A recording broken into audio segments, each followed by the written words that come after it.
मुंबई महानगर पालिका शिक्षण विभाग आयोजित ऑनलाइन क्लास में मैं दीपाली राकेश नायकोड़ी आप सभी का स्वागत करती हूँ। आज का विषय हिंदी कक्षा 9वीं दूसरी इकाई घटक स्वतंत्रता गान पद्य विभाग। कक्षा 9वीं की दूसरी इकाई की जो आखिरी कविता है स्वतंत्रता गान, वो आज हम यहाँ पे देखेंगे।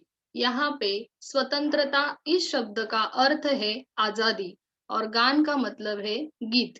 ये एक आजादी के ऊपर गीत लिखा है। ये गीत का आज हम अध्ययन करेंगे। सबसे पहले मैं पूरी कविता यहाँ पे पढ़ती हूँ। सब बच्चे कविता को ध्यान से सुनो। घोर अंधकार हो, चल रही बयार हो, आज द्वार द्वार पर यह दिया बुझे नहीं, यह निशीथ का दिया ला रहा विहान है। शक्ति का दिया हुआ, शक्ति को दिया हुआ, भक्ति से दिया हुआ, यह स्वतंत्रता दिया हुआ। रुक रही न नाव हो, जोर का बहाव हो, आज गंगाधार पर यह दिया बुझे नहीं। यह स्वदेश का दिया प्राण के समान है।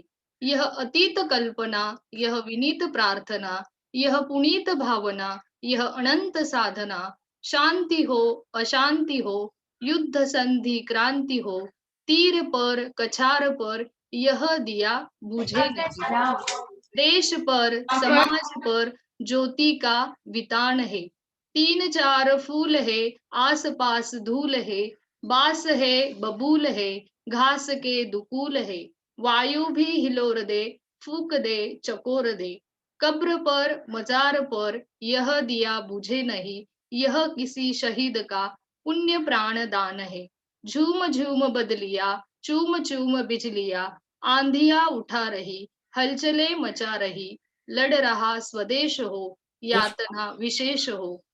शूद्र जीत हार पर यह दिया बुझे नहीं, यह स्वतंत्र भावना का स्वतंत्र गान है। तो बच्चों, ये स्वतंत्रता गान कविता गोपाल सिंह नेपाली इस कवि ने लिखी है। इनका हम पहले परिचय देखते हैं। गोपाल सिंह नेपाली का जन्म 11 अगस्त 1911 बेतिया चंपारण बिहार में हुआ। उनकी मृत्यु 17 अप्रैल 1963 में हुई। गोपाल सिंह नेपाली का मूल नाम गोपाल बहादुर सिंह है। गोपाल सिंह नेपाली हिंदी के छायावादोत्तर काल के कवियों में महत्वपूर्ण स्थान रखते हैं। कविता के क्षेत्र में कवि ने राष्ट्र प्रेम, प्रकृति प्रेम तथा मानवीय भावनाओं का सुंदर चित्रण किया है। गोपाल सिंह नेपाली की कुछ प्रमुख कृतियां यहाँ पे है। उमंग, पंची, रागिनी, नीलिमा, पंचमी, रिमझिम आदि काव्य संग्रह, रतलाम टाइम्स, चित्रपट, सुधा एवं योगी नामक 4 पत्रिकाओं का संपादन। तो ये जो प्रेरणा गीत है स्वतंत्रता गान, ये एक प्रेरणा गीत है। ये प्रेरणा गीत से गोपाल सिंह नेपाली ने हमें आजादी के बारे में संदेश दिया है। तो प्रेरणा गीत किसे कहते हैं, ये हम पहले देखते हैं। प्रेरणा गीत वे गीत होते हैं जो हमारे दिलों में उतर कर हमारी जिंदगी को जूझने की शक्ति और आगे बढ़ने की प्रेरणा देते हैं। प्रस्तुत कविता में गोपाल सिंह नेपाली जी ने स्वतंत्रता के दीपक को हर परिस्थिति में प्रज्वलित रखने के लिए प्रेरित किया है। कविता को हम शुरुआत करते हैं। कविता का नाम है स्वतंत्रता गान। कविता के कवि है गोपाल सिंह नेपाली। कविता की ये पंक्तियों को हम पहले देखते हैं। घोर अंधकार हो, चल रही बयार हो, आज द्वार द्वार पर यह दिया बुझे नहीं, यह निशीथ खा दिया ला रहा विहान है। यहाँ पे जो कठिन शब्द है वो देखते हैं। घोर यानी बहुत अधिक, अंधकार का मतलब है अंधेरा, बयार इसका मतलब है हवा, द्वार द्वार यानी दरवाजा, यह निशीथ, निशीथ का मतलब है निशा रात, और विहान इस शब्द का मतलब है प्रभात। अभी चार पंक्तियों का अर्थ हम देखते हैं। यह स्वतंत्रता रूपी दीपक सदैव चलते रहना चाहिए, चाहे कितना ही अंधकार हो, कितनी ही तेज हवा चल रही हो। आज देश के हर घर के द्वार पर यह दिया जलते रहना चाहिए। यह दिया स्वतंत्रता रूपी घोर अंधकार में एक नया सवेरा ला रहा है। तो बच्चों, कवि ने इस पंक्तियों के माध्यम से हमें बताया है कि स्वतंत्रता रूपी दीपक हमें सदैव जलते रहना चाहिए। आगे की पंक्तियां हम देखते हैं। शक्ति का दिया हुआ, शक्ति को दिया हुआ, भक्ति से दिया हुआ, यह स्वतंत्रता दिया हुआ, रुक रही न नाव हो, जोर का बहाव हो। आज गंगाधार पर यह दिया बुझे नहीं, यह स्वदेश का दिया प्राण के समान है। कठिन शब्द देखते हैं। स्वतंत्रता यानी आजादी, बहाव का मतलब है बहता हुआ जल, गंगाधार का मतलब है गंगा की धारा, और स्वदेश मतलब हमारा देश। इन पंक्तियों का अर्थ देखते हैं। यह स्वतंत्रता रूपी दिया स्वतंत्रता सेनानियों ने बड़ी शक्ति पूर्वक प्राप्त किया है और नई पीढ़ी के शक्तिशाली हाथों में दिया है। यह प्रिय देश कर्णधारों ने युवकों के हाथों में भक्ति पूर्वक सौंपा है, यह आशा से कि वे इस दिए को कभी बुझने नहीं देंगे। चाहे पानी का बहाव कितना ही तेज हो, नाव तेजी से आगे बढ़ती जा रही हो, आज गंगा की धारा पर यह दिया बुझना नहीं चाहिए। यह स्वतंत्रता रूपी दीपक हम भारतवासियों के लिए प्राणों के समान है। तो बच्चों, गोपाल सिंह नेपाली ने इस पंक्तियों के माध्यम से हमें यह बताने का प्रयास किया है कि हमें स्वतंत्रता रूपी दीपक हमेशा जलते देना चाहिए, कभी भी उनको बुझने नहीं देंगे। चाहे कितनी भी कठिन परिस्थितियां हमारे सामने आई हो, हमें दिया को हमेशा बुझने नहीं देने का प्रयास करना है। मतलब क्या, जो हमें आजादी मिली है उसे हमें कायम रखना है, हमें फिर से किसी का गुलाम नहीं बनना है। आगे की पंक्तियां हम देखते हैं। यह विनीत प्रार्थना, यह अतीत कल्पना, यह विनीत प्रार्थना, यह पुनीत भावना, यह अनंत साधना, शांति हो अशांति हो, युद्ध संधि क्रांति हो, तीर पर कछार पर यह दिया बुझे नहीं, देश पर समाज पर ज्योति का वितान है। इस पंक्तियों में जो कठिन शब्द है वो पहले हम देखते हैं। अतीत का मतलब है पुरानी, विनीत शब्द का मतलब है नम्र प्रामाणिक, पुनीत का अर्थ है पवित्र, अनंत का मतलब है जिसका अंत न हो, साधना का अर्थ है तपस्या, संधि का अर्थ है मेल, क्रांति इस शब्द का मतलब है परिवर्तन, कछार का मतलब है किनारा, ज्योति का मतलब है प्रकाश, और वितान का मतलब है आकाश। अभी इस पंक्तियों का अर्थ देखते हैं। हमने इस स्वतंत्रता की कल्पना न जाने कितनी सदियों पूर्व की थी। हम विदेशी आतताइयों के समक्ष विनीत प्रार्थना करते रहे कि हमें स्वतंत्र कर दे। हमारी यह स्वतंत्रता की भावना बड़ी पुनीत है। इस स्वतंत्रता के लिए हम भारतीयों ने अंत समय से साधना की है। देश में, विश्व में शांति छाई हो अथवा अशांति, चाहे युद्ध का समय हो या संधि काल का, चाहे क्रांति का समय हो, नदी का तीर हो या नदी का किनारा, यह दिया किसी भी स्थान पर बुझना नहीं चाहिए। यह दिया समाज के लिए, देश के लिए ज्योति के विस्तार के समान है। तो बच्चों, इन पंक्तियों से हमें ये संदेश मिलता है, स्वतंत्रता का जो जलता हुआ दिया है, हमें उसे कभी भी बुझने नहीं देना है, चाहे कितनी ही कठिन परिस्थितियां हमारे सामने हो। देश में, विश्व में शांति छाई हो अथवा अशांति हो, चाहे युद्ध का समय हो, किसी भी हालत में हमें हमारी आजादी को गंवाना नहीं है। हमें किसी का फिर से गुलाम नहीं बनना है। यही प्रयास कवि ने हमें इस कविता के माध्यम से, इस प्रेरणा गीत के माध्यम से देने का प्रयास किया है। आगे की पंक्तियां देखते हैं। 3-4 फूल है, आस पास धूल है, बास है, बबूल है, घास के दुकूल है, वायु भी हिलोर से फूक दे, चकोर दे, कब्र पर, मजार पर यह दिया बुझे नहीं, यह किसी शहीद का पुण्य प्राणदान है। इन पंक्तियों में जो कठिन शब्द है वो देखते हैं। दुकुल का मतलब है दुपट्टा, घास का मतलब है गवत, हिलोर इस शब्द का मतलब है लहर, मजार का मतलब है समाधि।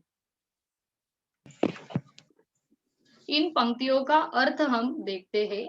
चाहे 3-4 ही फूल हो, आसपास धूल भरी हो, चाहे ऊंचे बास हो या फिर बबूल ही क्यों ना हो, चारों ओर घास की चादर फैली हो, वायु चले तो उसे घास में लहर पैदा हो जाए, वायु चाहे फूंक मारे या तेजी से वायु से किसी की कब्र हो या फिर मजार हो, किसी भी स्थान पर यह दिया बुझना नहीं चाहिए।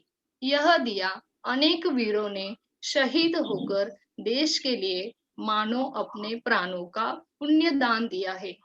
गोपाल सिंह नेपाली ने इस पंक्तियों के माध्यम से हमें बताया है कि बहुत सारे वीरों ने खुद शहीद होकर देश के लिए आजादी प्राप्त की है। इस आजादी को हमें हमेशा कायम रखना है। उन्होंने जो प्रयास किया है, मेहनत की है, उसे हम कायम रखना, उसे हमें कायम रखना है। तो जलता हुआ दिया हमें कभी भी बुझने नहीं देना है। आगे की पंक्तियां हम देखते हैं। झूम झूम बिजलियां, चूम चूम बिजलियां, आंधियां उठा रही, हलचले मचा रही, लड़ रहा स्वदेश हो, यातना विशेष हो, शुद्र जीत हार पर यह दिया बुझे नहीं, यह स्वतंत्र भावना का स्वतंत्र गान है। शुद्र जीत हार पर यह दिया बुझे नहीं, यह स्वतंत्र भावना का स्वतंत्र गान है। झूम झूम बदलिया, चूम चूम बिजलियां, पंक्तियों का अर्थ हम देखते हैं। देश में चारों ओर अराजकता रूपी बादल मंडरा रहे हैं।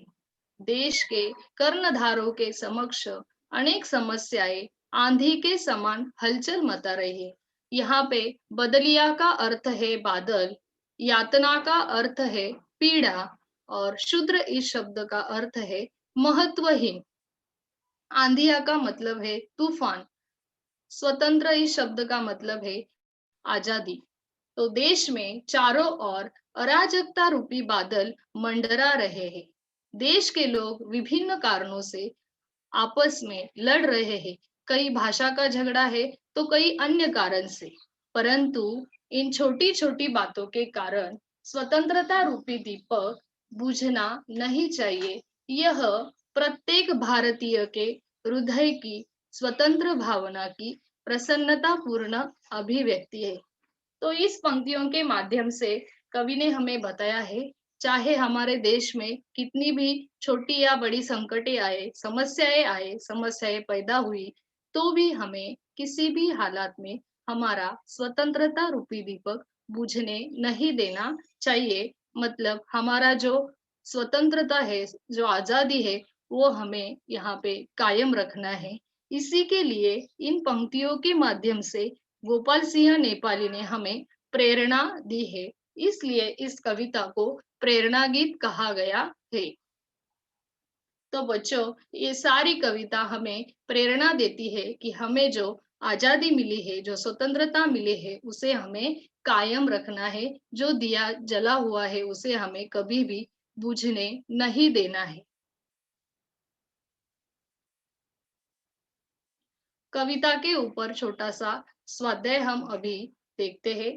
तो जो कविता है, वो कविता के ऊपर हमारी जो हिंदी की कृति पत्रिका है, वहां पे कुल 12 अंक के प्रश्न पूछे जाते हैं। 2 कविता की पंक्तियां वहां पे दी जाती है। तो एक कविता के ऊपर 6 अंक का प्रश्न पूछे जाते हैं। तो प्रश्न के प्रकार कुछ ऐसे होते हैं। यहाँ पे पहला प्रश्न है, सूचना के अनुसार कृतियां कीजिए। तो कभी कभी एक एक शब्द में उत्तर लिखो, कभी कभी एक एक वाक्य में उत्तर लिखो, ऐसा भी प्रश्न पत्रिका में पूछा जाता है। तो यहाँ पे आपको एक एक शब्द में ही उत्तर लिखना है। जब आपको कविता का अर्थ अच्छी तरह से पता हो, तो आप कविता के ऊपर कौन सी भी प्रश्न का उत्तर बड़ी आसानी से लिख सकते हो। तो यहाँ पे पहला प्रश्न है, एक एक शब्द में उत्तर लिखो। आज द्वार द्वार पर यह नहीं बुझना चाहिए। एक ही शब्द में इस प्रश्न का उत्तर है, वो आपको लिखना है। दूसरा प्रश्न है, यह दिया इसकी धारा पर रुकना नहीं चाहिए। इनका भी उत्तर एक ही शब्द में है, वो आपको लिखना है। कभी कभी कृति पत्रिका में जोड़ियां मिलाइए, ऐसा भी प्रश्न दिया जाता है। तो आपको क्या करना है, अगट जो होता है वो पूरा लिखना है और बगट में उनका उत्तर लिखना है। यहाँ पे अगट और बगट दिया है, आपको बगट से उत्तर ढूंढ के बगट में ही उनका उत्तर लिखना है। तो जोड़ियां देखते हैं, अतीत, पुनीत, अनंत, विनीत। और बगट जो है वो उत्तर का है, आपको उसमें से उत्तर ढूंढ के बराबर शब्द के सामने उनका अर्थ वाला शब्द लिखना है। प्रार्थना, साधना, भावना, कल्पना, अशांति। तो ये 2 टाइप के प्रश्न हमें कृति पत्रिका में आते हैं। इसके अलावा सत्य असत्य विधान लिखो, एक एक वाक्य में उत्तर लिखो, नहीं तो इस शब्द के लिए कविता में दूसरा कौन सा शब्द आया है, इस टाइप के प्रश्न हमें कविता के ऊपर पूछे जाते हैं। और एक गुड प्रश्न मॉर्निंग हमेशा मैडम। कविता के नीचे पूछा जाता है, वो है, निम्नलिखित पंक्तियों का अर्थ लिखिए। जो कविता की पंक्तियां हमें वहां पे दी जाती है प्रश्न पत्रिका में, उनमें से कई पंक्तियों का अर्थ हमें लिखने के लिए बोला जाता है। इसलिए आपको पूरी कविता का अर्थ हमेशा याद रहना चाहिए। कविता का अर्थ हमारे मन में हो तो हमें कौन सा भी प्रश्न का उत्तर लिखना बहुत आसान होता है। तो यहाँ पे भी मैंने वैसा ही एक प्रश्न दिया है आपको, निम्नलिखित पंक्तियों का अर्थ लिखिए। घोर अंधकार हो, चल रही बयार हो, आज द्वार द्वार पर यह दिया बुझे नहीं, यह निशीथ खा दिया ला रहा विहान है। ये जो पंक्तियां आपको दी है, इनका अर्थ आपको लिखना है। बराबर अर्थ आप लिखेंगे तो आपको पूरे अंक मिल सकते हैं। इस तरह 6 अंक के लिए कविता के ऊपर प्रश्न पूछे जाते हैं। और इस टाइप के प्रश्न कविता में हमें कविता के ऊपर कृति पत्रिका में आते हैं।